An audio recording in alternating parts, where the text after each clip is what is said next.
A origem dos anjos e demônios. Nossa, meio... A gente vai entrar agora numa realidade de compreendermos um pouco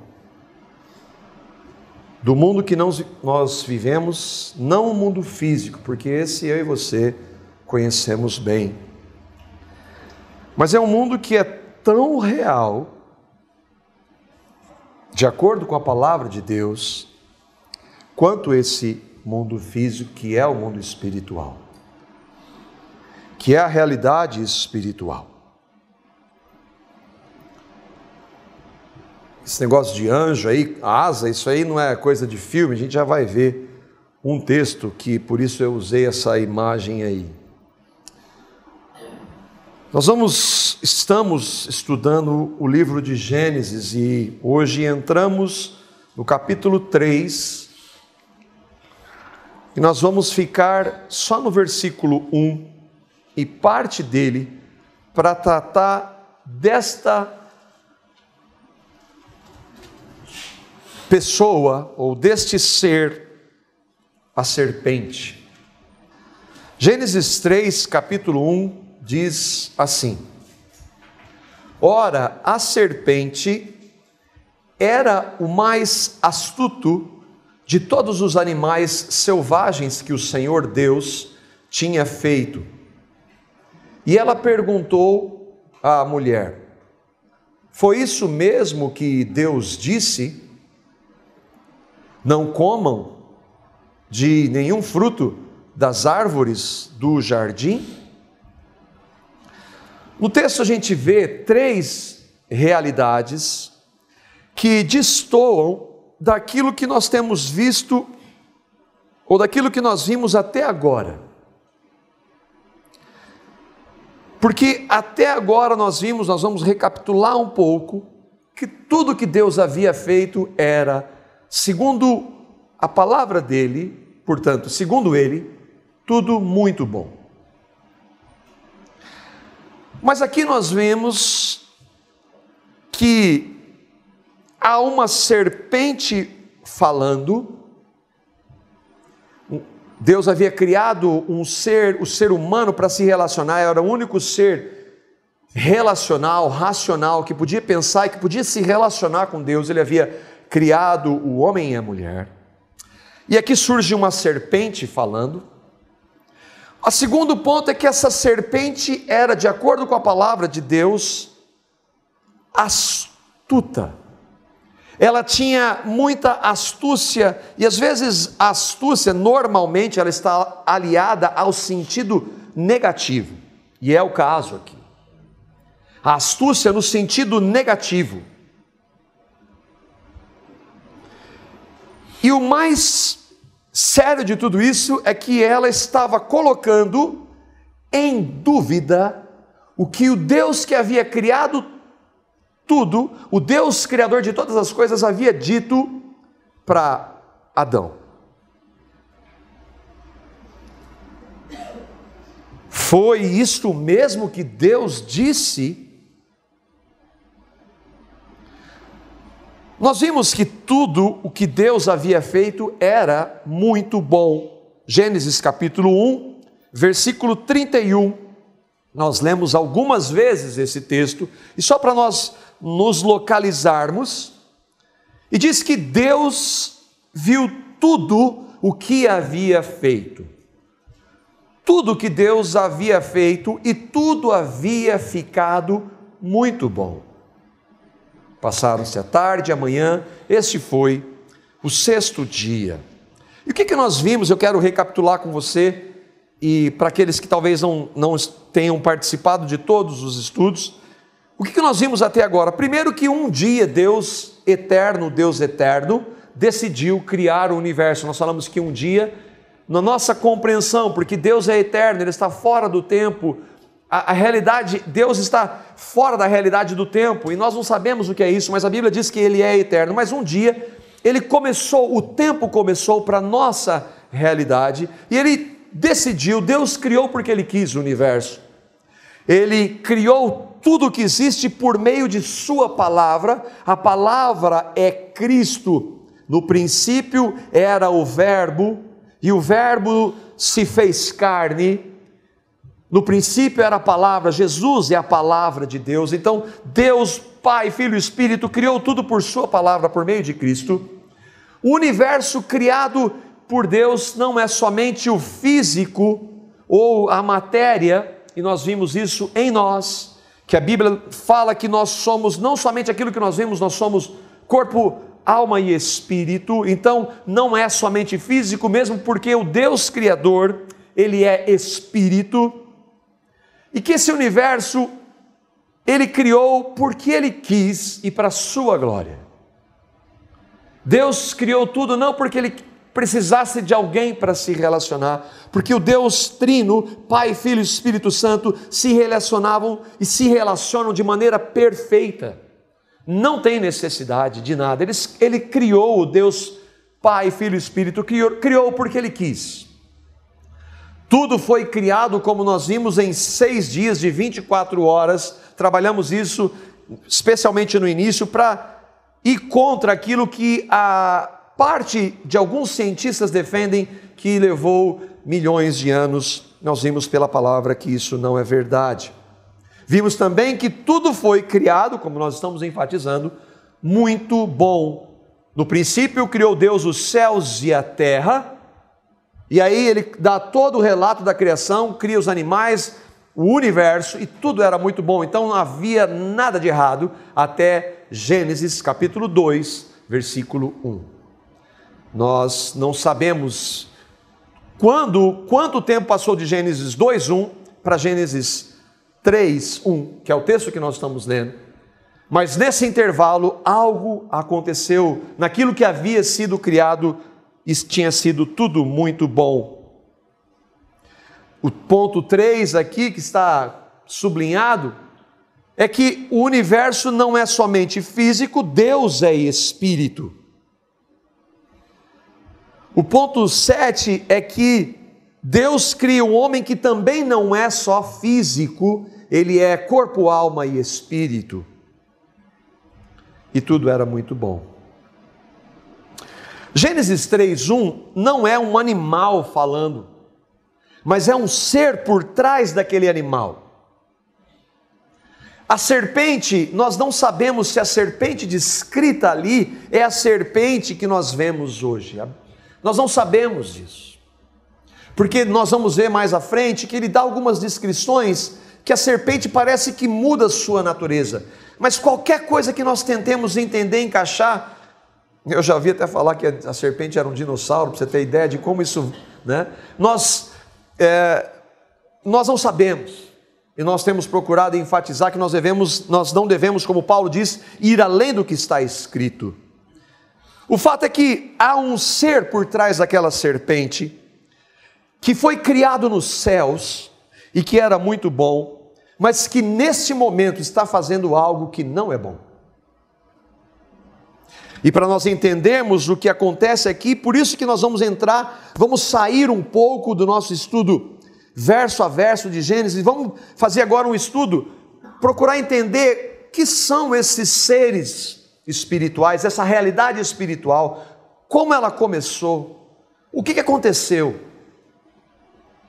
Porque o ser que está por trás dessa serpente é um ser espiritual. A gente precisa entender o que a Bíblia diz, como surgiram esses seres espirituais, quem são eles, como eles são, o que eles fazem.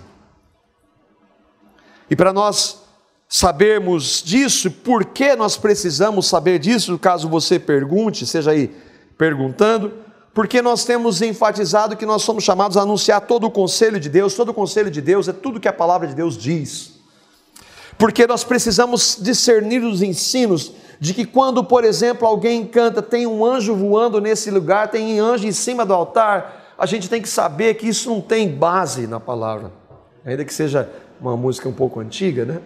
Ela fez muito parte nos círculos evangélicos. O que é isso?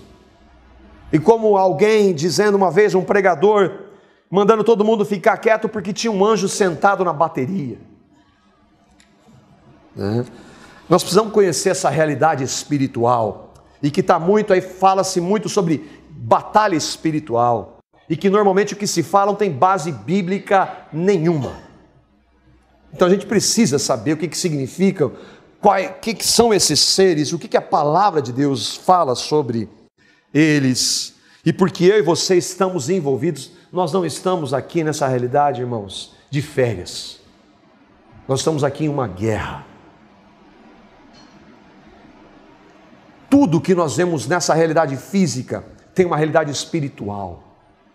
Quando nós vemos uma batalha hoje, do ponto que um dos itens que mais se discute, a questão da imposição do homossexualismo, isso tem muito mais do que apenas uma discussão entre pastores e líderes políticos. Isso é uma batalha espiritual. Eu estou falando de um ponto só. Como é que eu e você vamos estar munidos com as armas corretas para estarmos nessa batalha, se nós nem sequer sabemos como elas se dão? Seres espirituais, quem que são? Primeiro quem são estes seres? A pergunta, aí está em aspas, é porque quem, não é o que, são seres espirituais. E a palavra fala muito desses seres no Velho Testamento, no Novo Testamento, tem muito relato deles. A gente vai tentar ver algumas distinções que a Bíblia traz. Primeiro, chama alguns desses seres de anjos. E o próprio Jesus disse que quando ele voltar, ele vai ter em companhia dele anjos, e que farão um grande som de trombeta, e reunirão os seus eleitos, os cristãos, nos 4 cantos da terra, e nós vamos estar vendo essa coisa que hoje nós só cremos pela fé. Anjos é um dos nomes. Outro nome, arcanjos, porque 1 Tessalonicenses também falando sobre a volta de Jesus, diz que, porque o Senhor mesmo, dada a sua palavra de ordem, ouvida a voz do arcanjo, e ressoada a trombeta de Deus, descerá dos céus, e os mortos em Cristo ressuscitarão primeiro. Então há seres que são designados como anjos e arcanjos, ainda que nós não saibamos o que essas funções significam e como eles agem. A palavra fala deles, fala de querubins. Ezequiel 10:4, então a glória do Senhor levantou-se de cima dos querubins e moveu para a entrada do templo. Por isso que a gente tem enfatizado o estudo expositivo, porque aqui eu estou pegando alguns versículos só para citar o nome. A gente teria que entrar em cada um deles e olhar o contexto, mas é só para a gente fazer menção de que esses seres são descritos na palavra de Deus. E aí tem um outro chamado de serafins, e daí que vem as asas do desenho, e que é fascinante nós vermos que Isaías está tendo uma visão, e que diz assim, Isaías capítulo 6, versículos 1 e 2, no ano em que morreu o rei Uzias, eu vi também ao Senhor assentado sobre um alto e sublime trono, e a cauda de seu manto enchia o templo, serafins estavam por cima dele, cada um tinha 6 asas, com 2 asas cobriam os rostos, com 2 cobriam os pés, e com 2 voavam. São seres espirituais. Isso é uma visão, isso não é literal, não de acordo com Jesus. Jesus diz, e nós vemos Jesus fazer menção desses seres como seres reais, não como metáfora. Jesus disse que, e esse texto é fascinante, quando ele lembra da passagem, quando Judas leva os soldados romanos para prender Jesus, e Pedro, no ímpeto, ele era muito impetuoso sempre, e ele vai lá e corta a orelha do soldado. E Jesus aqui não está falando de metáfora, não. Jesus, ele diz assim, você não sabe que se eu quisesse, eu poderia ordenar 12 legiões de anjos para resolver esse negócio aqui. E uma legião, de acordo com menções históricas, era porque o governo da época era o governo romano, uma legião romana tinha 6.000 soldados. Então Jesus está falando, Pedro, eu estou indo para a cruz porque eu quero. porque se eu quisesse acabar com isso aqui, era rapidinho. Jesus não está falando metáfora aqui. A gente vê também Paulo falando de anjo, e aqui é um texto que tem muitas implicações. Gálatas 1:8, Paulo está alertando aqueles que creem no Evangelho para não serem enganados, nem que se um anjo aparecesse, mas ainda que nós ou um anjo do céu pregue um Evangelho diferente daquele que lhes pregamos, que seja amaldiçoado. E boa parte das maiores religiões do mundo hoje, você vai ver, o relato deles é que um anjo apareceu. O islamismo, Testemunhas de Jeová, os mormons, os fundadores dessas religiões viram anjos. João também, só 60 vezes no Apocalipse. Então veio um dos 7 anjos que tem as 7 taças cheias dos 7 flagelos, e falou comigo: vem, vou te mostrar a noiva, a esposa do Cordeiro. João tem uma visão, ele é levado ao céu e vê realidade espiritual. Nós ainda não vemos, mas ela existe, ela é real. Ainda não vemos. Outra é que esses seres, eles são criados, foram criados por Deus, e eles foram criados segundo a palavra de Deus. E aqui nós vemos Neemias capítulo 9, versículo 6, que diz que só tu és, ó Senhor, fizeste os céus e os mais altos céus. Nós vimos que quando a palavra fala de céus, ela não está falando do firmamento. Em Gênesis há uma distinção muito clara entre firmamento, que é o céu que nós vemos, e quando a palavra fala dos céus, ali é a habitação dos seres espirituais. Então diz assim: fizeste os céus e os mais altos céus e tudo que neles há, a terra e tudo que nela existe, os mares e tudo que neles existe.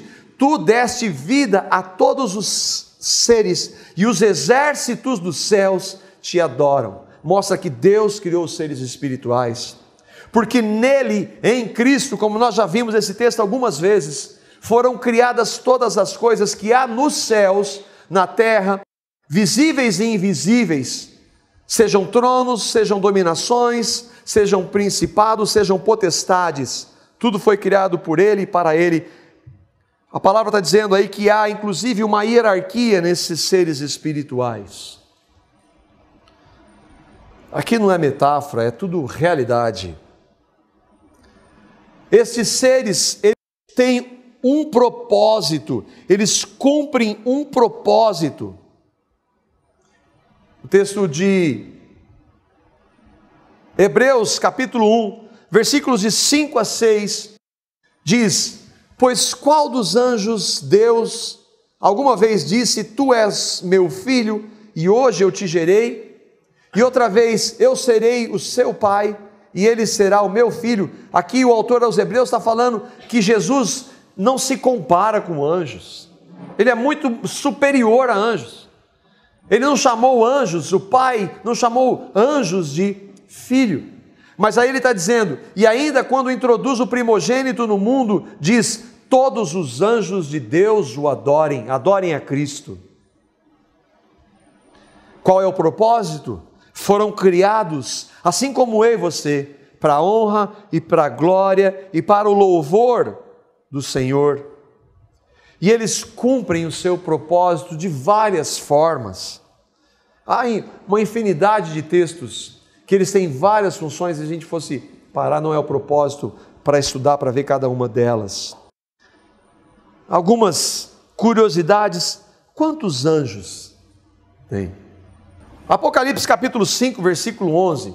Então eu olhei e ouvi a voz de muitos anjos, milhares de milhares, milhões de milhões. Eles rodeavam o trono, bem como os seres viventes e os anciãos. Os anjos estavam ali em que trono? Quem está no trono? Jesus, adorando o Cordeiro. Anjos não são mais criados. Nós vimos que em Gênesis ele encerrou toda a sua criação. Anjos não se reproduzem. E a palavra diz que quando os fariseus chegaram uma vez e perguntaram para Jesus como é que ia ser com casais, com pessoas que tinham se divorciado e casado novamente, como é que ia ser no céu? E Jesus vai responder isso no capítulo 22 de Mateus, versículo 30, dizendo que na ressurreição as pessoas não se casam, nem são dadas em casamento, mas são como os anjos do céu. Daí nós tiramos a conclusão de que anjos são criaturas que não se reproduzem. Deus criou um número de anjos e não são mais criados. As manifestações dos anjos, na maioria dos casos, eles não podem ser vistos, conquanto tem muita gente dizendo isso, que tem visto. E um dos pontos é que Eliseu, por exemplo, pede a Deus que abrisse os olhos do seu servo para ver quando o Senhor vai levá-lo. Carruagens de fogo. O texto de 2 Reis, capítulo 6, versículo 17, diz isso, 16 e 17. Às vezes eles tomam forma humana e são confundidos, inclusive, com homens. Nós vemos isso em Gênesis, no capítulo 18, versículo 2, quando Abraão está vendo Sodoma e Gomorra, e ali o Senhor se manifesta, e há dois anjos ali com ele, se manifesta na forma física. Depois, lá em Sodoma, eles vão se manifestar e são anjos. Na ressurreição, Maria Madalena, Marcos 16, 5, entrando no túmulo, viram um jovem assentado ao lado direito, vestido de branco, e ficaram surpreendidas e atemorizadas. Elas chegaram e viram, e ali nós vamos vendo o relato, por isso que é só um versículo para a gente citar. Eles acabam vendo, elas veem ali anjos que se manifestam. A palavra diz que alguns, inclusive, receberam anjos sem saber que eram anjos, que se manifestaram em forma física. Apesar de serem poderosos, a palavra fala do seu poder, eles não são onipresentes, eles não são oniscientes, nem onipotentes. Só Deus tem esses atributos, essas características. Bom, o que isso tem a ver com Gênesis 3:1? Porque até agora nós falamos dos anjos que foram criados por Deus, anjos usados por Deus. Mas o ser espiritual que está por trás da serpente não é bom. Ele foi criado bom. Tudo que Deus criou era muito bom. Nós não precisamos, obviamente, ver Satanás ou ver demônios para saber que o mundo está mal. Mas a Bíblia diz que o mundo jaz no maligno, e esse maligno é pessoal. E tudo que nós vemos hoje de desgraça nessa realidade tem como causa o mal personificado, e que começou com esse ser espiritual que a palavra chama de a antiga serpente, o diabo, Satanás. Um dos maiores mistérios que nós temos é como um Deus que criou tudo bom, como entrou o mal? Foi por uma escolha. Mas como havia a possibilidade de se escolher o mal, sendo que o mal não foi criado? Nós não sabemos a resposta. Houve uma escolha a partir de um ser espiritual e que influenciou o ser humano. E eles optaram por desobedecer o seu Criador, sem ter, obviamente, a menor ideia das consequências da sua desobediência. Eles escolheram, e esse ser escolheu o pecado. O pecado, o que é? Desobedecer a Deus. Em Apocalipse, no capítulo 12, versículo 9, nós vamos ver de maneira muito clara O Espírito Santo trazendo revelação a João, quem que era essa serpente de Gênesis, capítulo 3, versículo 1. Apocalipse 12, 9, diz, o grande dragão, e aqui é uma visão do futuro, nós estamos novamente pincelando o texto, há um contexto aqui, mas para nós entendermos que o grande dragão foi lançado fora, aqui vai ser lançado fora da presença de Deus, e um dia ele vai vir a essa realidade.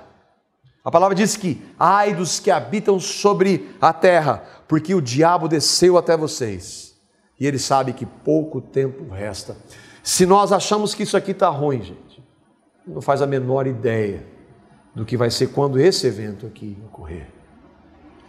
Esse grande dragão foi lançado fora. Quem é esse grande dragão? É a antiga serpente, lá de Gênesis 3:1, chamada Diabo ou Satanás. Diabo, o caluniador, Satanás, o acusador, e que engana o mundo todo. Ele e os seus anjos foram lançados à terra. Ele, um ser espiritual, enganou um número de anjos, e que esses anjos, a partir do momento que eles pecam contra Deus e se voltam contra Deus, passam a ser chamados de demônios. Primeiro a se rebelar foi um dos seres espirituais, e que Jesus chama de príncipe dos demônios. Como que Satanás, nome, Satanás, o diabo, caiu? Como que ele pôde se rebelar contra o Deus numa realidade perfeita? E aqui nós ontem estava conversando até com alguns irmãos, há dois textos que normalmente são utilizados para descrever a queda de Satanás. Eu quero que nós vamos ver esses textos. O primeiro deles é Isaías capítulo 14, versículos 12 a 15, e entender, há irmãos sérios, comprometidos com a palavra, que compreendem que esse texto mostra a queda de Satanás. Mas se nós formos ver o contexto, Isaías está falando isso para um homem, que era o rei da Babilônia, no versículo 4 de Isaías. Ele não está falando para Satanás, ele está falando para um homem. Mas alguns irmãos, quando olham esse texto e veem que na fala de Isaías, há algumas características que não podem se aplicar a um homem. Então daí eles associam a essas características a Satanás. Isaías capítulo 14, então, versículos 12 a 15, se nós vermos, ele vai fazer muito sentido. Mas, como nós estamos estudando, uma das propostas, nós estamos estudando a palavra corretamente, o texto, o primeiro significado do texto não é esse. Então nós vamos com muita cautela nesse texto, respeitando irmãos que pensam de maneira diferente. Mas eu não creio que ele esteja falando com quanto algumas características sejam associadas a Satanás. Olha o que o texto diz. E aqui está destacado para a gente saber o que é associado a Satanás. Lembra, Isaías está falando para o rei da Babilônia, um império que dominava Israel. Ele diz assim: como você caiu dos céus, ó estrela da manhã. O nome Lúcifer está na Bíblia? Não. Mas o significado estrela da manhã é Lúcifer. Mas não é o nome de Satanás. E aí por quê? Porque esse texto não está falando diretamente. Como caiu do céu a estrela da manhã, filha da alvorada, como foi atirado à terra, você que derrubava as nações, você que dizia no seu coração: subirei aos céus e erguerei o meu trono acima das estrelas de Deus. Eu me assentarei no monte da assembleia. A assembleia é a reunião, é aquela reunião dos seres espirituais. No ponto mais elevado do Monte Santo, subirei mais alto do que as mais altas nuvens, serei como o Altíssimo.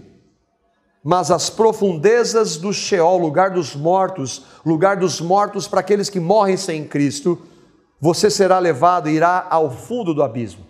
Então, por causa dessas características que não podem ser aplicadas a um homem, muitos irmãos entendem que ele está falando então para Satanás.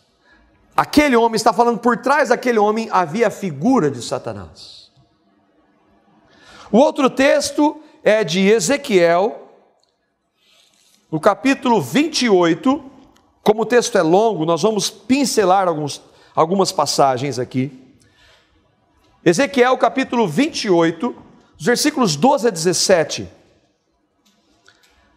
Com esses textos, esses irmãos então vão dizer: Satanás caiu por causa disso, porque ele quis ser como Deus, ele quis ocupar o lugar de Deus. E aí, o texto diz, aqui eu vou pontilhar, alguns textos aqui, alguns versículos, olha o que diz, versículo 12, você era o sinete ou o modelo da perfeição. Ezequiel aí está falando para o rei de Tiro, mas esses irmãos vão entender que por trás do rei está Satanás. Então ele diz, você era o modelo da perfeição. Um homem não pode ser modelo da perfeição, cheio de sabedoria e de perfeita beleza. Seus engastes e guarnições eram feitos de ouro. O original aqui na palavra significa de termos instrumentos de música. Daí então alguns vão dizer que Satanás era o chefe do louvor no céu. O texto não diz nada disso, né? E aí se desenvolve um monte de teoria em relação a isso. O diabo usa a música, o diabo usa tudo que ele puder. O diabo é o pai do rock. Já ouviram isso, né? Por quê? Porque ele era, mas de onde você consegue tirar isso do texto? E aí diz assim, tudo foi preparado no dia em que você foi criado. Você foi ungido como o querubim guardião. Então ele tinha mais de uma função nos céus. Você era inculpável em seus caminhos, desde o dia em que foi criado, até que se achou maldade em você. Você encheu-se de violência e pecou. Seu coração tornou-se orgulhoso por causa da sua beleza, e você corrompeu a sua sabedoria por causa do seu esplendor. E daí vem várias teorias que são tiradas desse texto. É claro que há alguns relatos que a gente pode fazer, e nós vamos ver que a palavra de Deus, conquanto não seja clara no sentido de como ele foi criado, como ele caiu, há uma infinidade de textos que mostram de maneira muito clara como ele age. E por causa desses textos se associa a essa descrição. Que ele é orgulhoso, ele quer ser adorado. Ele quis que Jesus o adorasse.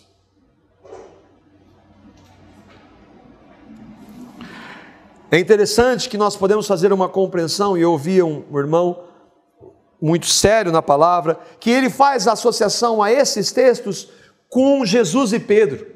Lembra? Quando Jesus está conversando com Pedro e que ele pergunta, quem dizem que eu sou? E Pedro diz, tu és o Cristo, o Filho de Deus vivo. E Jesus disse, Pedro, foi o meu Pai que te revelou.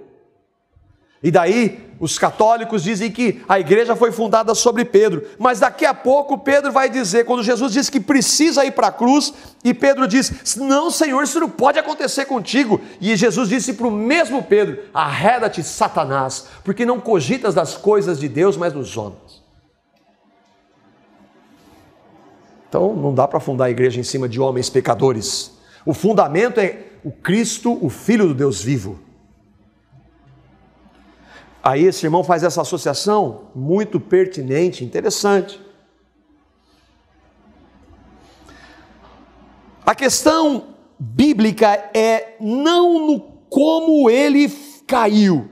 Ele foi um ser criado, ele foi um ser criado bom, é um ser espiritual e que decidiu sim se opor a Deus e que recrutou anjos. Alguns vão dizer 1/3 dos anjos Satanás trouxe para fazer guerra contra Deus, e ele recruta homens para ir contra Deus hoje.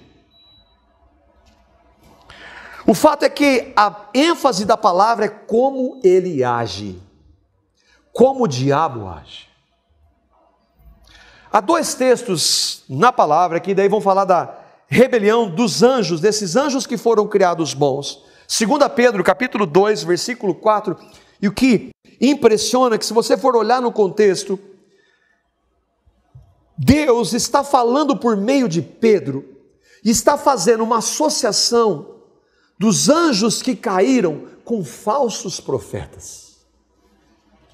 Ele pouco antes, ele vai falar de falsos profetas, e aí ele compara falsos profetas com esse texto. Ele está dizendo que Deus não vai poupar os falsos, pois Deus não poupou os anjos que pecaram. Qual a punição para os falsos profetas? A mesma que dos anjos que pecaram. Mas os lançou no inferno, prendendo-os em abismos tenebrosos, a fim de serem reservados para o juízo. Mas eles estão presos? Não, isso é realidade futura. Eles estão agindo no meio, em nosso meio. A prisão e as correntes podem ser uma metáfora ou que está falando do futuro. E o segundo texto de Judas, Pedro compara os anjos que caíram aos falsos profetas. E Judas compara os anjos que caíram aos que fazem da graça libertinagem. Misericórdia. É aquele que diz: eu estou na graça, e vive na prática do pecado. Esse é comparado aos anjos que se rebelaram contra Deus. Judas, capítulo 1, só tem um capítulo, versículo 6. Lembrem dos anjos que não ficaram dentro dos limites da sua própria autoridade, mas abandonaram o lugar onde moravam. Eles estão amarrados com correntes eternas, lá embaixo na escuridão, onde Deus os está aguardando para aquele grande dia em que serão condenados. Aí a interpretação é que há alguns que estão condenados e outros que estão agindo nessa realidade, nessa que nós não vemos. A Bíblia não diz que os anjos caídos perderam os seus poderes. A Bíblia não diz que Satanás passou a ser um ser com chifre vermelho de capa e tridente. A Bíblia diz que ele se transforma em anjo de luz. A Bíblia não diz que eles têm nomes como Zé Pilintra, Pombagira, Tranca-Rua, como existe hoje gente no meio evangélico dizendo que se nós temos que nos preparar para a batalha espiritual e tem que chamar esses demônios pelo nome. A Bíblia diz que o diabo é pai da mentira, tudo que ele diz é mentira, inclusive o nome que ele dá para os demônios dele. Como é que eu posso usar armas dele para ser contra ele? Para a gente entender que isso é tão absurdo, como se chega e se fala isso em nome de Jesus dentro da igreja evangélica. Há muito mais coisas sobre diabo e os anjos na Bíblia. Eu queria terminar com uma explicação, ou uma exortação, sobre aquele que eu considero qual é a maior função do diabo. E junto com os seus, ele vem para matar, roubar e destruir. Ele vem com religiões satanistas, ele vem com espiritismo, mas a maior arma dele é entrar na igreja, é enganar, é usar o nome de Jesus. Você acha que ele não faz isso? 1 Timóteo capítulo 4, versículo 1. Irmãos, nós vamos ver na sequência depois, o diabo ele sempre usa mentira com verdade. E nas duas tentações mais claras que ele teve na palavra, ele fez isso com Adão e Eva, fez isso com Jesus. Irmãos, o diabo citou Bíblia para Jesus. Ele colocou em xeque, ele misturou a árvore do conhecimento do bem e do mal com Adão, para Adão e para Eva. Mistura verdade com mentira. Que nós não sejamos ingênuos em dizer que se está numa igreja evangélica, que se diz o nome de Jesus, que fala do Espírito, que é dele.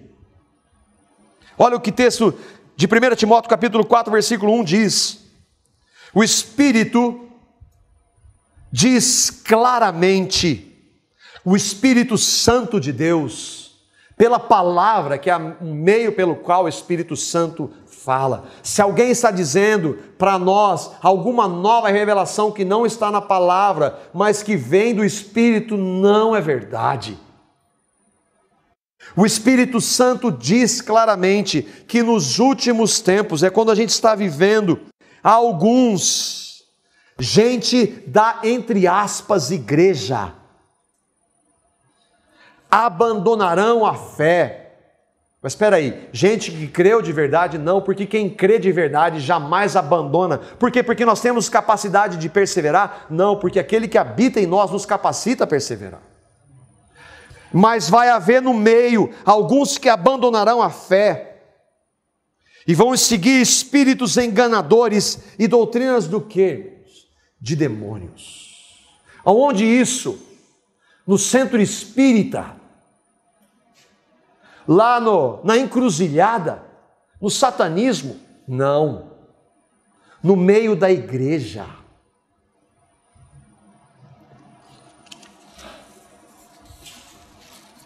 O maior engano é o que se parece com a verdade. Irmãos, a palavra de Deus diz que o diabo anda ao derredor, buscando a quem possa tragar.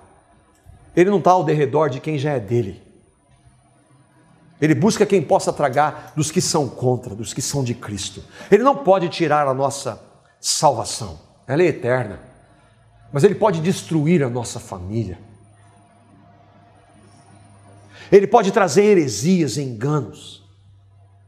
E como eu e você vamos saber quando ele está agindo? Se nós não sabemos discernir, irmãos, discernimento não é uma revelação sobrenatural. Discernimento vem por abrir a palavra de Deus e meditar na palavra de Deus. Eu vou saber se aquilo ali é de Deus ou não pela palavra.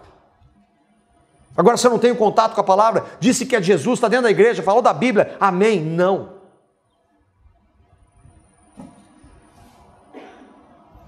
O maior engano do diabo é a falsa igreja, que apresenta um falso evangelho e que tem um falso espírito. Aonde está isso? 2 Coríntios capítulo 11, versículos 13 a 15. Nós vamos ler esse texto devagar, irmãos. Olha o que Paulo compara, irmãos. Onde ele volta para comparar o engano. O que eu receio, ele está falando para cristãos, para mim e para você. O que eu receio e quero evitar é que assim como a antiga serpente, o diabo e Satanás, enganou a Eva, ele está falando para cristãos, isso é possível, eu e você sermos enganados. Como a antiga serpente enganou a Eva, com o quê? Com a sua astúcia, mentira com verdade misturada. Paulo diz que nós não ignoramos os ardis do diabo. Ele é um estrategista.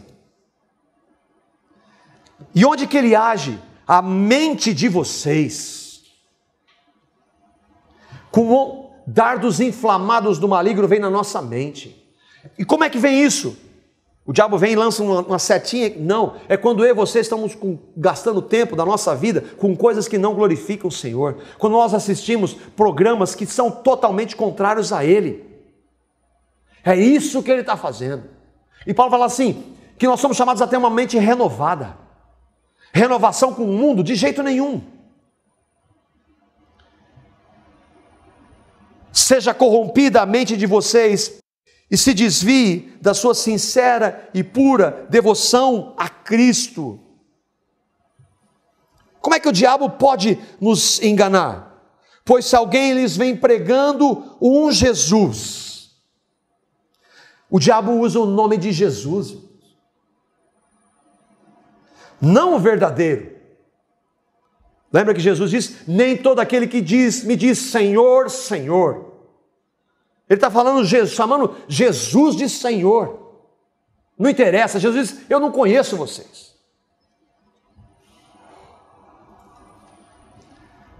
vem pregando um Jesus que não é aquele que pregamos. Ou se vocês acolhem um espírito, um Jesus, que não é o Jesus, o Cristo, Deus encarnado da palavra. Um espírito que não é o Espírito Santo. Quer saber se a evidência naquele lugar, se a evidência do Espírito Santo é santidade do Espírito. Vida transformada, não barulho. Não manifestações. Vem trazendo um Jesus que não é aquele que pregamos.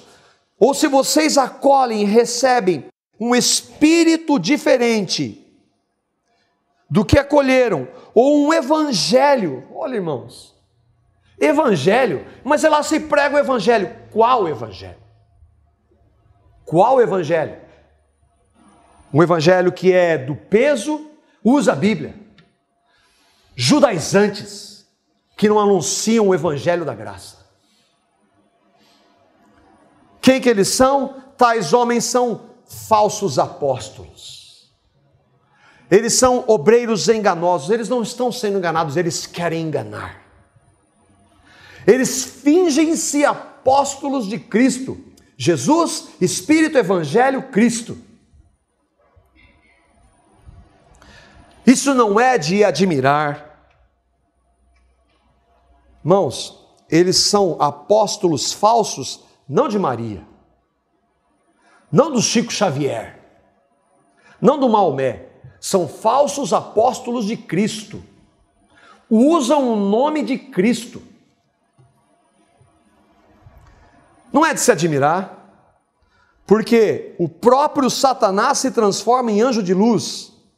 Portanto, não é surpresa que os seus servos finjam que são servos da justiça. Os demônios que são servos de Satanás fingem-se servos da justiça, usam o nome de Jesus, usam a palavra, usam o nome evangelho, se dizem do Espírito, falam o nome de Cristo, mas não são dele. Como é que eu e você vamos reconhecer se nós não temos tempo com ele na palavra dele? E para nós terminarmos, como é que eu estou preparado para isso? Eu tenho que fazer um curso de batalha espiritual de um final de semana e aí acabou? Onde eu vou ouvir um monte de bobagem, em nome de Jesus, em nome do Espírito, em nome da palavra, em nome de Cristo. Efésios capítulo 6, irmãos, é o que a palavra de Deus tem para mim e para você, sobre como nós estamos envolvidos nessa palavra. E ele é muito simples, irmãos. É muito simples. Finalmente, fortaleçam-se no Senhor e no seu forte poder. Vistam toda a armadura de Deus para poderem ficar firmes contra as ciladas do diabo. Pois a nossa luta não é contra pessoas, mas contra os poderes e autoridades, contra os dominadores deste mundo de trevas, contra as forças espirituais do mal nas regiões celestiais. Por isso, vistam-se de toda a armadura de Deus, para que possam resistir no dia mau e permanecer inabaláveis depois de terem feito tudo. Assim, mantenham-se firmes, cingindo-se com o cinto da verdade, vestindo a couraça da justiça e tendo os pés calçados com a prontidão do evangelho da paz. Além disso, usem o escudo da fé, com o qual vocês poderão apagar todas as setas inflamadas do maligno. Usem o capacete da salvação e a espada do Espírito, que é a palavra de Deus. Orem no Espírito em todas as ocasiões, com toda oração e súplica. Tendo isso em mente, estejam atentos e perseverem na oração por todos os santos. Qual que é a armadura? Qual que é a armadura, irmãos? Verdade. Cristo é verdade. Vida transformada por Cristo. O Evangelho, se você for ver na sequência, que o nosso tempo já esgotou. Se você for ver na sequência, é o Evangelho. Proclamação do Evangelho, vida firmada no Evangelho, no verdadeiro Evangelho, no Cristo crucificado. Fé que vem de qual maneira? Está lá aqui na entrada. A fé vem pelo ouvir, e ouvir pela pregação do apóstolo tal. Não, a fé vem pelo ouvir e ouvir pela pregação de Cristo, da palavra. Quanto mais eu e você temos contato com a palavra, mais ele gera a fé que é dada por ele em nós. Ele é o autor e o consumador da fé. Nós não temos fé que ele nos dá se nós não temos contato com a palavra dele. Não tem jeito. Salvação, graça. Eu estou falando da armadura, você vai ver lá depois. A espada. Qual que é a espada? A palavra de Deus. Se eu e você não temos contato com a palavra, nós não sabemos nada. Vamos falar assim, olha, eu nunca ouvi essa verdade. Mas isso não é verdade, isso é mentira, está te enganando, porque você não sabe o que a palavra de Deus diz. Irmãos, isso acontece entre nós. Ah, eu vou assistir isso lá, o programa do fulano de tal, mas aquele cara é um herege. E oração. O que é orar? É falar com Ele.